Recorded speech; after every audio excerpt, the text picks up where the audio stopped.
మనతో ఈరోజు senior journalist Durga Kumar గారు ఉన్నారు. సార్ నమస్తే. సార్ నమస్తే అమ్మ మౌనిక, మన వీక్షక మిత్రులకు కూడా. సార్, ఈ మధ్య కాలంలో బాగా వినిపిస్తున్న పేరు ప్రశ్నారావణ్. ఆయనతో పాటే చాలా మంది పేర్లు కూడా వినిపిస్తున్నాయి. బట్ ఇప్పుడు కొత్తగా ఈ రావణ్తో పాటు మిగిలిన వాళ్ళందరి పేర్లు కూడా వినిపిస్తున్నాయి. అందులో ముఖ్యంగా గమన. ఆమె యూట్యూబర్ గమన్ నుంచి CEO గమనగా మారిపోయింది.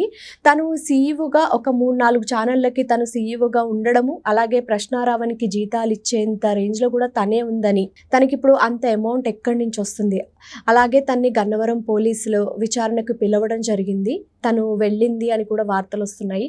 ఇప్పుడు ఈ ఉదంతం గురించి వివరంగా ఎక్స్ప్లెయిన్ చేయండి సార్. ఇది మనకి పైకి కనపడేది ఎంత ఉందో దీని కింద లోతు కూడా అంత ఉందమ్మా. ఇది ఏదో యాదృచ్ఛికంగా జరిగిన సంఘటన కాదు. యాక్చువల్గా ఇది వేదిక అయితే ఏలూరులో దళిత క్రిస్టియన్ సమరశంకరరావు అనే ఒక పేరు పెట్టుకుని బయటకు వచ్చారు వీళ్ళు. బయటకు వచ్చినప్పుడు మనకు ఆ వేదిక మీద కనపడిన వ్యక్తులు మాత్రమే మనకు అప్పటికి తెలుసు ఎవరికైనా. కానీ ఆ వేదికని ఈ విధమైన స్థాయిలో దుర్వినియోగం చేస్తారనేది ఎవరు ఊహించలా. ఎవరైనా వాళ్ళ మతం గురించి లేకపోతే వాళ్ళ వర్గం గురించి వాళ్ళు సభ పెట్టుకున్న కార్యక్రమం గురించి చెప్పుకుంటారు. కానీ ఇది అనేక వ్యవస్థల మీద, అనేక మంది వ్యక్తుల మీద, అనేక రాజకీయ పార్టీల మీద, రాజ్యాంగ వ్యవస్థల మీద అనుచితమైనటువంటి దుర్భాషలాడటం అనేది జరిగింది. అది ఒక్కసారిగా ఉలిక్కిపడ్డారు రాష్ట్రం మొత్తం కూడా. ఇది జడశ్రావణ్ అనే వ్యక్తి అప్పటికే ఒక వివాదాస్పద వ్యక్తి. ఆయన కొంతకాలం ఒక మాట మాట్లాడతాడు, మరి కొంతకాలం ఒక మాట మాట్లాడతాడు, సడన్ గా యూటర్న్ తీసుకుంటా ఉంటాడు. అవన్నీ కూడా ఫైనాన్షియల్ ఇష్యూస్ అనేది ఆయనే చెప్పాడు. రాజకీయ విభేదాలు కాదు, నేను వాళ్ళని ఇంత అడిగాను వాళ్ళు ఇవ్వలేదు కాబట్టి నేను ఇటు మారాను. అట్లా ఎక్కడికక్కడ తను ఒక రకంగా చెప్పాలంటే అంబేద్కర్ పేరుని బఠానీల కింద బజార్లో అమ్ముకుంటున్న వ్యక్తి. ఆయనలాగా వేషధారణ చేసుకుని ఆయన పడికట్టు పదాలు పెట్టుకుని నేను ఏదో దళిత ఉద్ధారకుడినని చేయబోయాడు. కానీ దళితులే అతను నిజ జీవితాన్ని బయట పెట్టారు. ఇతను ఎలాంటి ప్రలోభాలకి లొంగుతాడు, ఎలాంటి దోపిడీలు అంటే మోసాలు కూడా చేస్తాడు. మళ్ళీ మహిళలను కూడా మోసం చేసి డబ్బులు కొట్టేశాడు. చాలా పేద వర్గాలకు చెందిన దళిత మహిళలను కూడా మోసం చేశాడు. ఇతను ఏంటంటే ఎప్పటికప్పుడు తను రాజకీయ ఉనికిని కాపాడుకోవటం కోసం ప్రయత్నిస్తూ ఉంటాడు.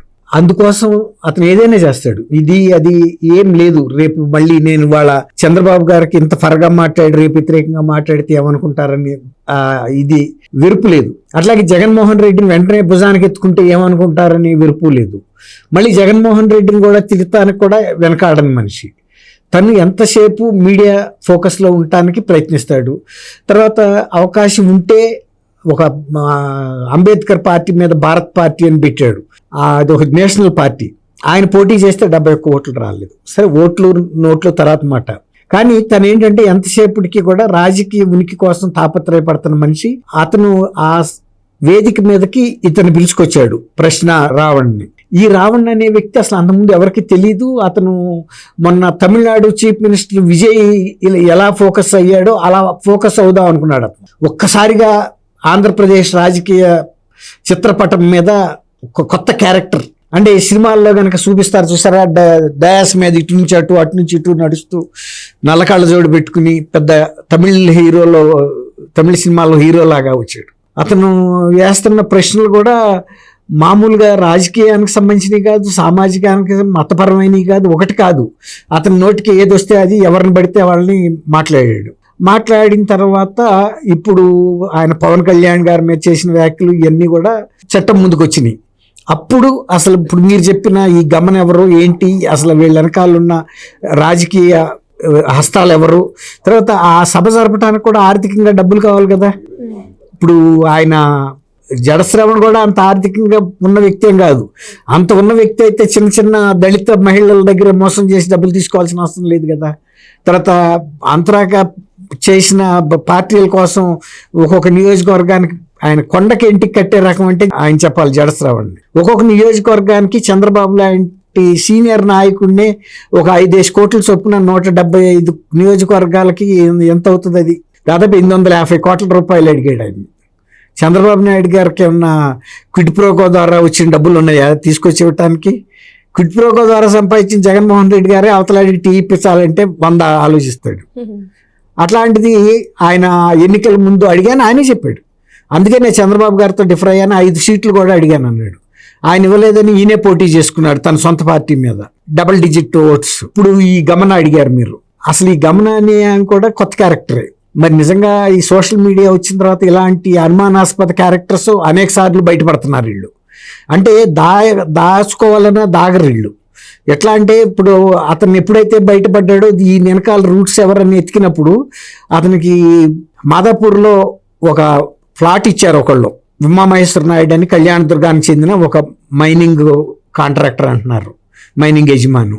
ఆయన అంతకుముందు తెలుగుదేశంలో కూడా పనిచేశాడు. తెలుగుదేశం టికెట్ మీద పోటీ చేసి ఓడిపోయి మళ్ళీ 24లో టికెట్ రాలేదని కోపంతో ఈ పార్టీలోకి వెళ్ళిపోయి మరి జగన్మోహన్ రెడ్డికి సపోర్ట్గా ఉండటం కోసం ఈ ప్లాట్ ఇచ్చి అందులో ఈ ఛానల్స్ నడిపిస్తున్నారు. మీరు అన్నట్టు మరి ఇంకా ఎన్ని ఛానల్స్ ఉన్నాయో తెలీదు. ఆమె CEO అని అయితే చెప్పారు. ఆయన గన్నవరం ఎయిర్పోర్ట్లో ఉంటారు. జగన్ గారు కనపడితే జగన్ గారు వచ్చి మళ్ళీ ఆశీర్వదించాడు, గాడ్ బ్లెస్ యూ అని.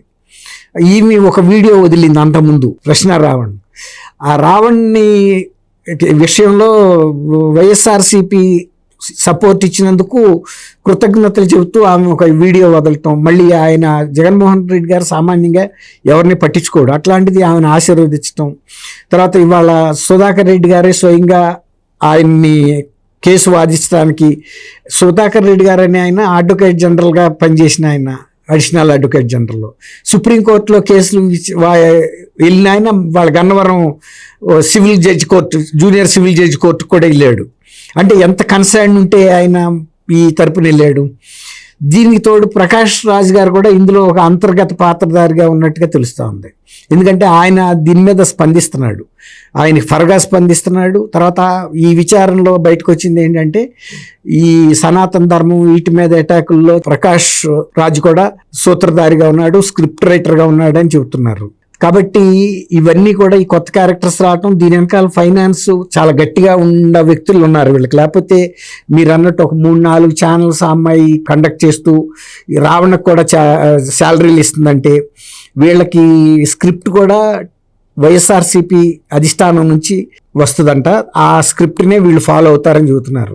ఇక్కడ మనం ఇంకోటి ఏంటంటే ఈ గతంలో పోసాని కృష్ణమురళి ఎలాగైతే వైఎస్ఆర్సీపీ ఇచ్చిన డైరెక్షన్ల ప్రకారం పనిచేశాడో, ఇప్పుడు ఈ రావణ్ కానీ గమన కానీ వీళ్ళ ఛానల్స్ కానీ వాళ్ళ సోషల్ మీడియాలో అంతర్భాగంగా పనిచేస్తున్నాయి. వాళ్ళు ఇచ్చిన స్క్రిప్ట్ ప్రకారమే వీళ్ళు ఇదంతా చేశారు. తర్వాత అక్కడ ఏలూరులో చేసినటువంటి దళిత క్రైస్తవ సమరశంకారామంలో కూడా ఈ రాజకీయ పార్టీలకు సంబంధించిన వ్యక్తుల ఆర్థిక సహాయం ఉందని కూడా బయటకు వస్తుంది. ఇంకా కూడా డీటెయిల్స్ బయటకు వస్తాయి. ఇప్పుడు గన్నవరం పోలీసులు కూడా ఆమెను ఎంక్వైరీకి పిలిచారు. ఇప్పుడు బ్యాంక్ స్టేట్మెంట్లు, వీళ్ళకి సోర్స్ ఆఫ్ ఇన్కమ్ ఎక్కడి నుంచి వస్తుంది, వీళ్ళు ఎక్కడి నుంచి వీళ్ళ శాలరీలు ఇస్తున్నారు, తర్వాత వీళ్ళ ఫోన్ కాల్స్ ద్వారా ఇప్పుడు ప్రకాష్ రాజ్ లాంటి వ్యక్తులతో వీళ్ళకి గత కొంతకాలంగా నిరంతర సంభాషణలు జరుగుతున్నాయని, మరీ ముఖ్యంగా ఈ సభ జరగక ముందు వీళ్ళందరూ కలిసి ఏ వ్యూహంతో ఎవరి ప్రయోజనాల కోసం పనిచేస్తున్నారు అనేది రేపు దర్యాప్తులో స్పష్టమైన ఆధారాలతో, టెక్నికల్ సాంకేతిక ఆధారాలతో బయటకు వస్తాయి. అవసరమైతే వాళ్ళు మాట్లాడిన టేపులు కూడా బయటికి తీస్తారు. అప్పుడు పూర్తి స్థాయిలో దీని వెనకాల ఎంత పెద్ద కుంభకోణం నడిచింది, ఎవరెవరు సూత్రధారులు పాత్రధారులు ఉన్నారు, అట్లాగే ఆ ఉమామహేశ్వర నాయుడు గారు వాళ్ళు ఈ అమ్మాయికి ఆ ఉచితంగా ఫ్లాట్ ఇవ్వటం కానీ ఏం ప్రయోజనాలు ఆశించిచ్చారు అనేది మనం ఇంకా చూడాల్సిన అంశాలు, రావాల్సిన అంశాలు, చాలా బయటికి రావాల్సిన అంశాలు ఉన్నాయి. అయితే ఒక్కటి మాత్రం ఏంటంటే వైఎస్ఆర్సీపీ చేస్తున్న ఒక నిరంతర ప్రయత్నాల్లో ఇదొక విభాగం కూడా ఉందనేది బయటకు వచ్చింది.